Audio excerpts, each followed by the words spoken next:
Hello, and welcome to NASA headquarters. I'm Kate Calvin, NASA's Chief Scientist and Senior Climate Advisor. Thank you all for joining us today as we open the Earth Information Center here in Washington, D.C. Before we begin, I'd like to take a moment to thank the entire NASA Earth Information Planning team, whose tireless work made what we are here to celebrate possible, and with support from our NASA leadership. And I'd also like to thank our partners, who you'll hear from today, for your collaboration and support. So we're going to hear some brief remarks, and then we'll invite everyone to join us inside. So to start things off, I'm honored to turn this over to NASA Administrator Bill Nelson.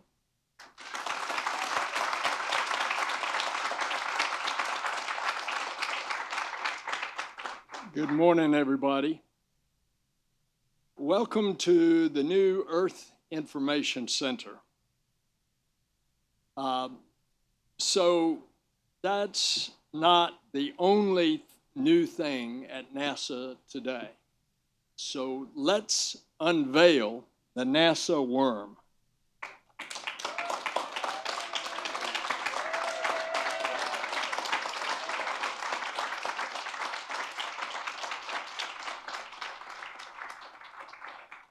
Along with the blue insignia that you all are familiar with, it is, by the way, one of the most powerful signals of insignias, of logos in the world.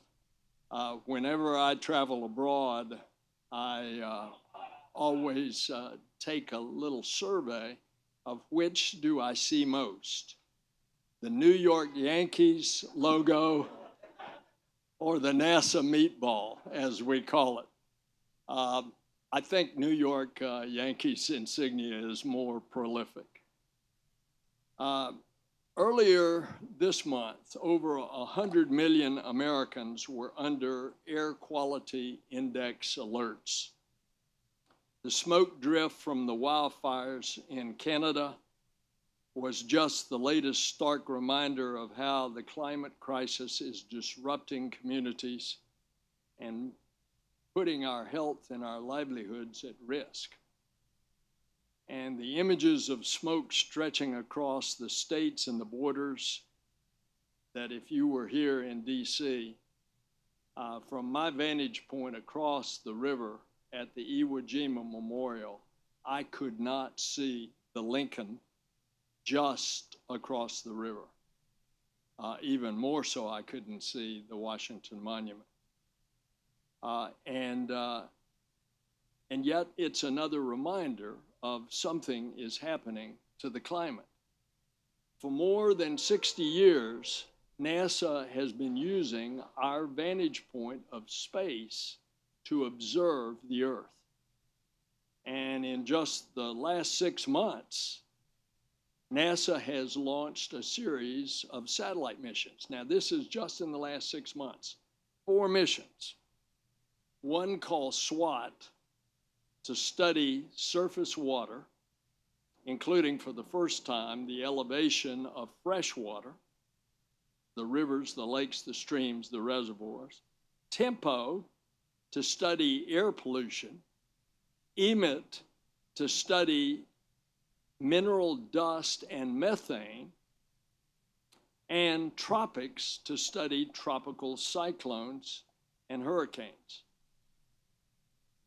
So this vital life-saving data is here. But do folks really know how to access it? And that's why we're gathering today. The science is clear. So is the fact that we're all in this together. The Biden-Harris administration has given us marching orders, and that the data ought to be more understandable, it ought to be more accessible, it ought to be more usable for everyone, and that's everyone, everywhere. Today, we're opening this Earth Information Center, but it's only the beginning. Whether folks live in cities or on farms in suburban areas, people are making decisions every day that relate to preparing for the impacts of climate change. We want to help them. We, collectively, we, all of the agencies represented here. Homebuyers need information to assess flood risk. Businesses near the water need information on algae blooms. Farmers need to know where and when to plant crops, especially during a drought, or to know that a drought is coming, or to know that the rains like a monsoon are coming. Firefighters need data in order to manage wildfires. And the Earth Information Center can empower them. It's the first of its kind physical and virtual space to engage and to underscore NASA's Earth science impact, to show people that our home planet is as we see it from space. And by the way, that's an incredible view when you look out the window of a spacecraft. You look at the edge, the rim of the Earth, and you see that thin film, and you suddenly understand that that's the atmosphere, and that sustains all of our life. And then with the naked eye, you can see how we are messing it up. So this idea of the Earth Information Center, which we want to share,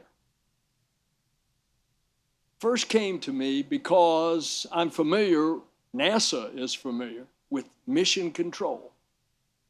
It's where we bring all the data into one room about a space mission for the launch, the landing, the mission. And so I said, why can't we do this with all this information on all of our assets that are up there? Bring it all together in a user-friendly way, and then don't just display it in one physical location, but make it available to everybody virtually, real time.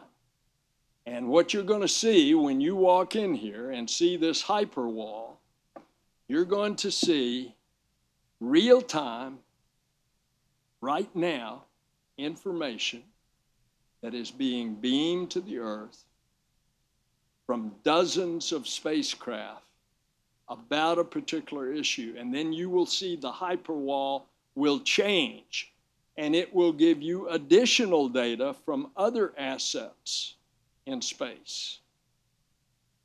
And when you go on nasa.gov and get this virtually, you're going to be able to freeze the frame if that frame of the hyperwall is the information you're seeking. You'll be able to freeze that frame and use that data.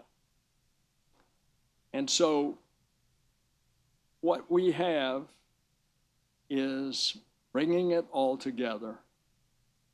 The Earth Information Center is just one component of our broader strategy to deliver science to the public and to decision makers who want science to inform their decisions. And so I want to thank everybody that made this possible.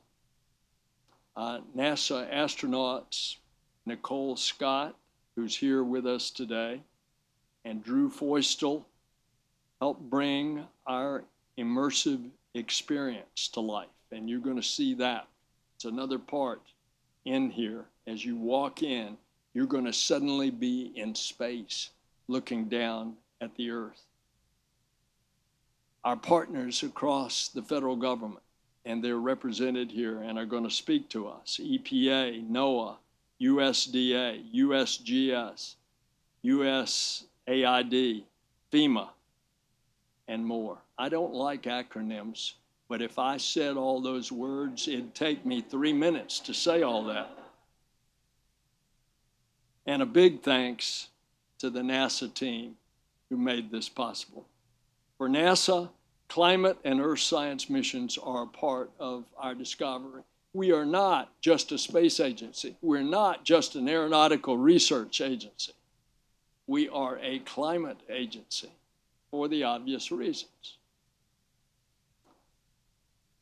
I want us to think back to that prophetic statement in Christmas 1968 when Apollo 8 orbited the moon for the first time. And astronaut Bill Anders said, "We came all this way to explore the moon, and the most important thing that we discovered was the Earth." NASA has been studying Earth since the Apollo era and will continue now under the Artemis era with the Artemis generation. So let us explore these new cosmic shores and protect this home planet. Both the 21st century priorities are ours now. Explore space and protect our own home. Both are more important than ever. Thank you all very much for coming.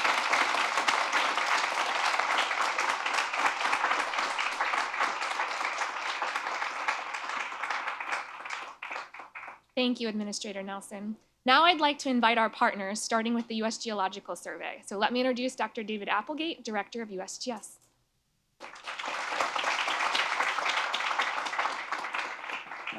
Well, thank you so much, Kate, and thank you, Administrator Nelson, for your vision that has been brought about through this Earth Information Center and for your commitment to engaging federal partners in this amazing effort.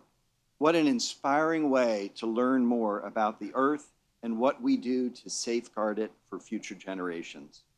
I'm thrilled to be here with our Assistant Secretary, Tanya Trujillo, and our Deputy Assistant Secretary, Annalise Blum, to represent the Department of the Interior and Secretary Deb Haaland, who sends her regards and appreciation.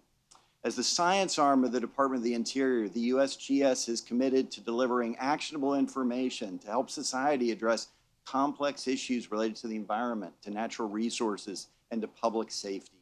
And in so many cases, that involves partnerships with our good friends at NASA, and none more than our enduring partnership, over 50 years of partnering on the Landsat series of satellites.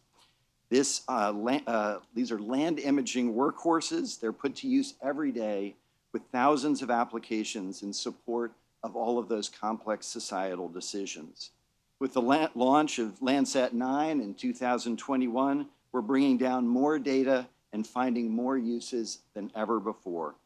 And planning's underway for Landsat Next with its expanded spatial, temporal, and spectral capabilities as part of a comprehensive operational land observation program that leverages commercial and international partnerships.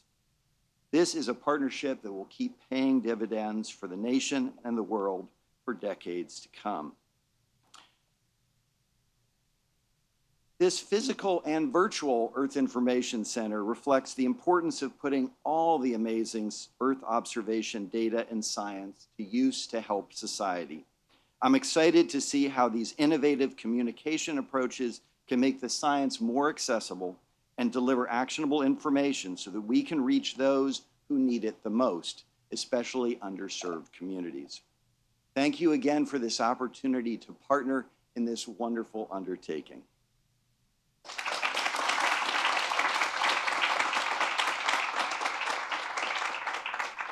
Thank you. Next is the Environmental Protection Agency, and I'd like to invite Janet McCabe, Deputy Administrator at EPA, to speak.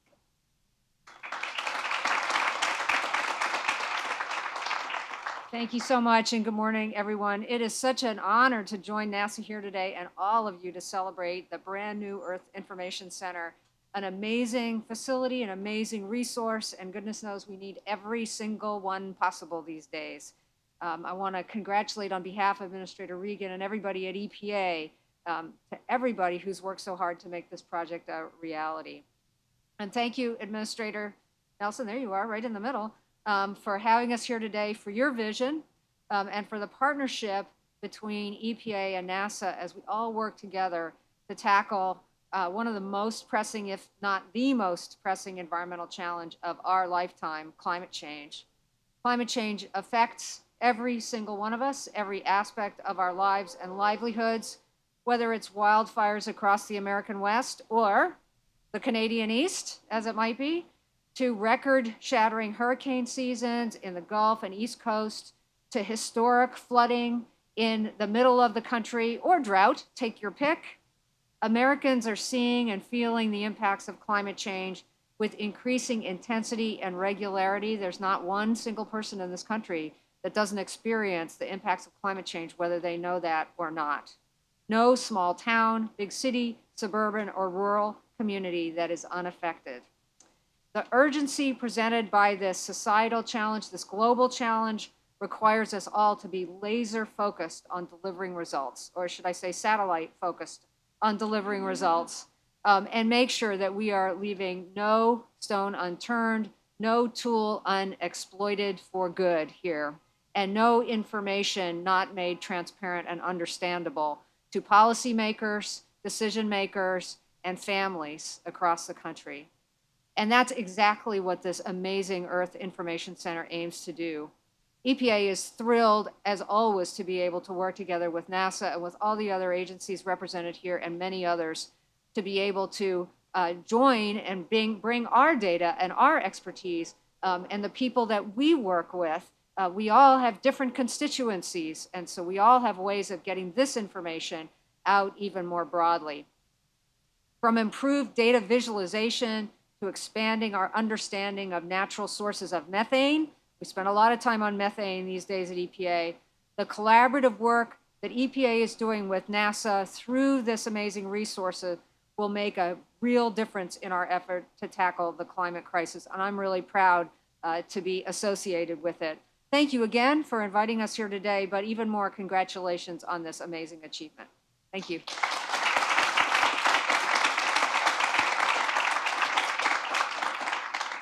Thank you. And now I'd like to welcome Eric Hooks, Deputy Administrator of FEMA.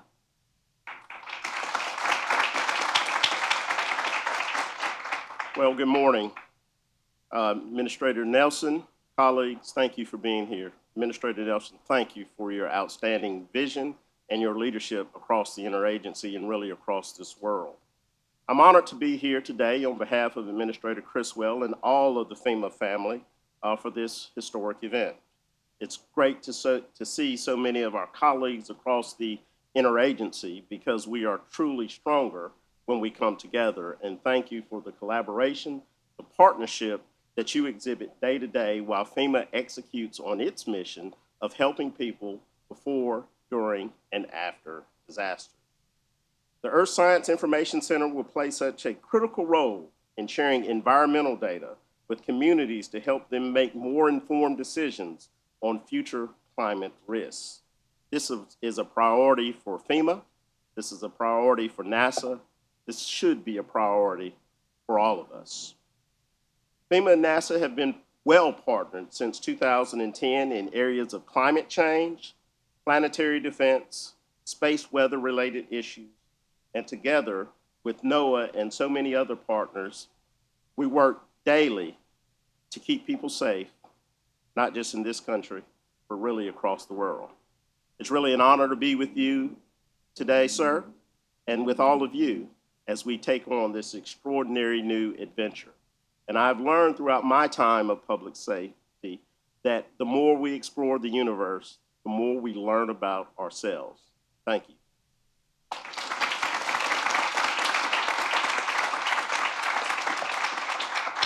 Thank you. And now NOAA. So please welcome Dr. Michael Morgan, Assistant Secretary of Commerce for Environmental Observation and Prediction at NOAA.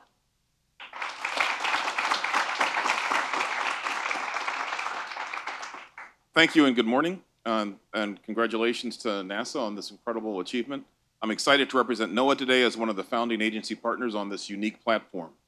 NASA's Earth Information Center is a dashboard of selected environmental information that will provide rich data, stories, amazing visualizations, and experiences that will allow all on our planet to better understand the current and evolving Earth system.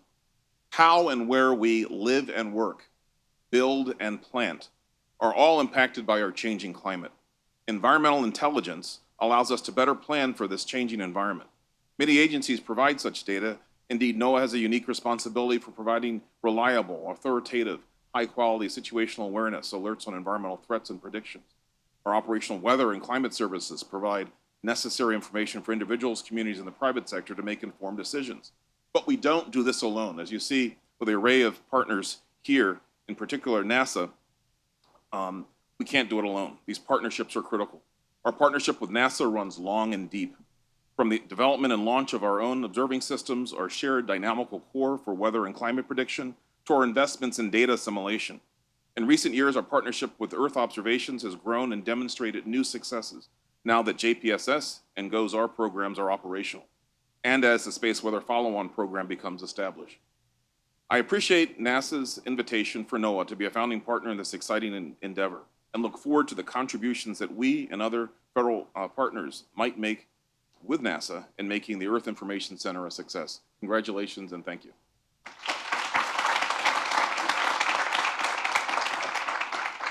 Thank you, Dr. Morgan.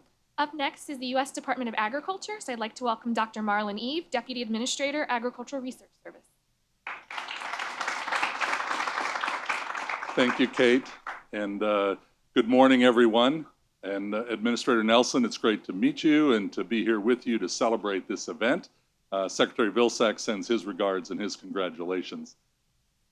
At the Department of Agriculture, we have a long history of partnering with NASA, of working with NASA data.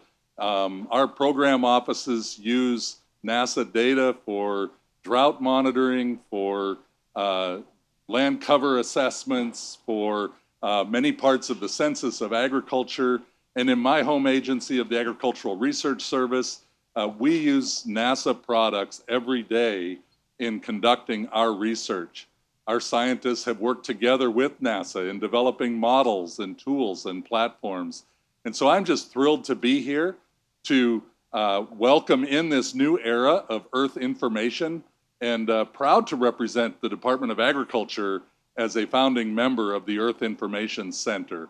I have said to my leadership that ARS needs to be driving precision agriculture for all farmers, similar to the way that Administrator Nelson mentioned that the Earth Information System needs to provide data and information to all Americans and to the global community.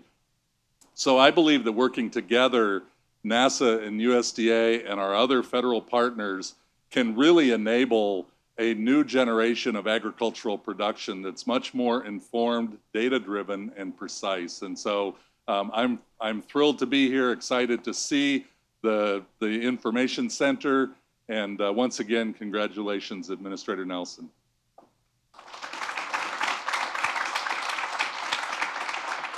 Thank you. Next up, we have Mike Mishner, Deputy Assistant Administrator, Bureau of Resilience and Food Security at USAID.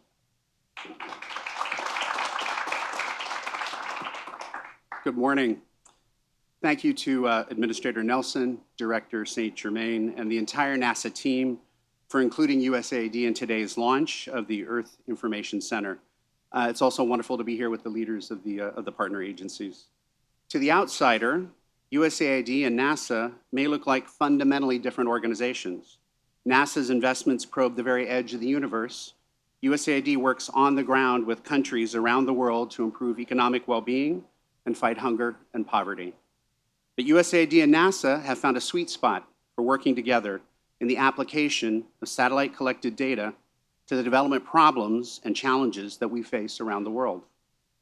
The two agencies will continue to build on our long history of working together, including with our flagship SEVERE collaboration and our work on the Famine Early Warning Systems Network, or FuseNet.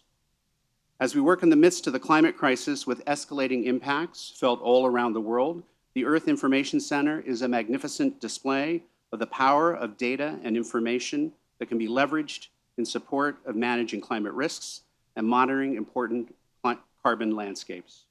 Data and information play an important role in our ability to better adapt to climate change and mitigate its aspects.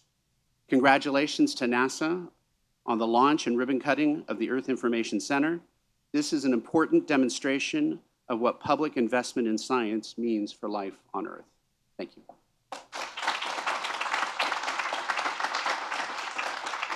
Thank you. And now I'm happy to welcome Dwayne Roth, a farmer from Iowa, to share his experience working with NASA data.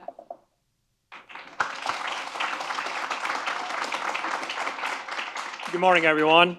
Dwayne Roth, I'm a Western Kansas farmer. It's an honor to be here today, and I'm very grateful. As I said, I am the fourth generation, but now my nephews, we have a succession plan. They are the fifth generation. We're hoping to work with NASA to get that sixth generation to the farm. Today as well, we all have something in common.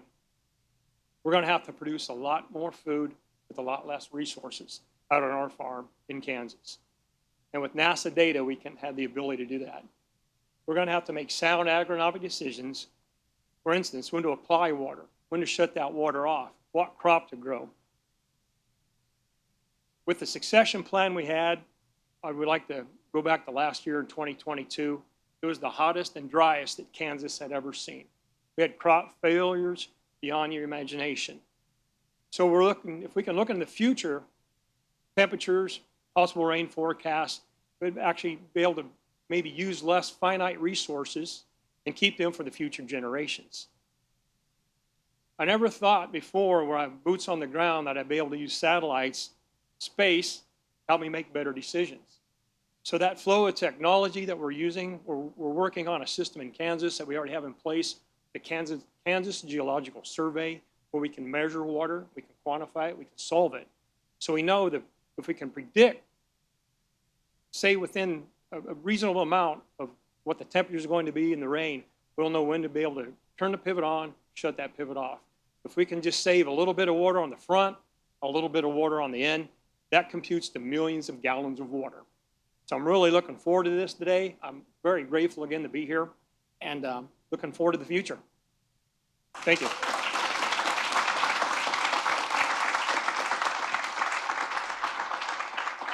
Thank you. And lastly, I'd like to invite Dr. Karen St. Germain, NASA's Earth Science Division Director.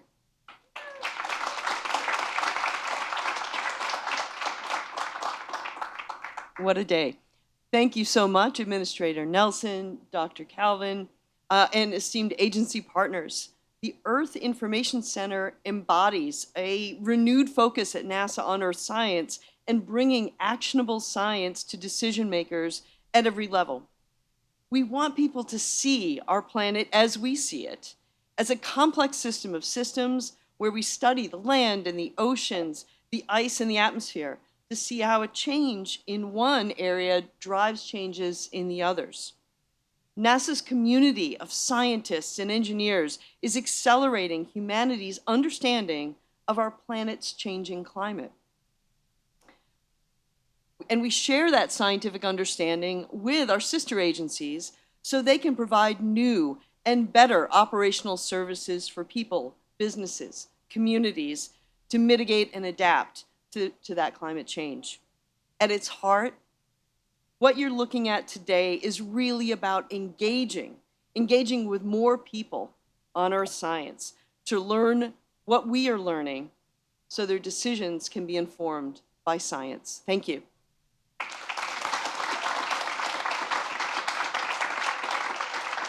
All right, Administrator Nelson, Karen, I'd like to invite you up for the ribbon cutting. I believe we have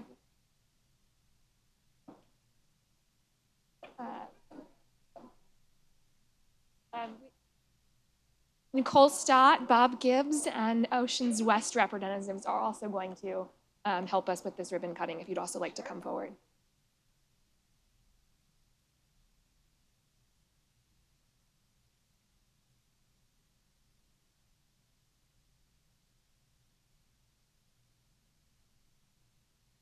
I'd also like to invite our partners. It is, if you can walk through up here, that way we can get you all in the picture for the ribbon cutting.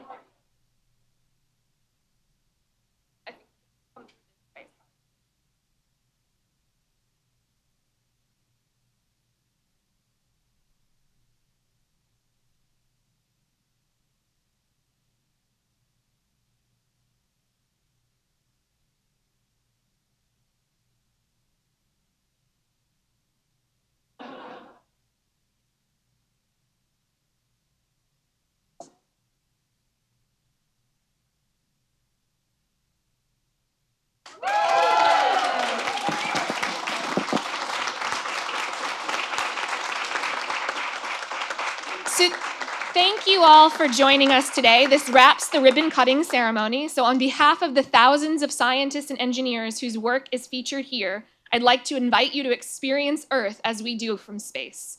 So we're going to start with these guests, and then we'll invite everyone to move in waves so they can experience the center, and there is a reception inside. For those of you looking for more information, if you're here physically in person, there are QR codes that will take you to a website. For those of you from home, go.nasa.gov/EIC. So thank you very much and welcome to the Earth Information Center.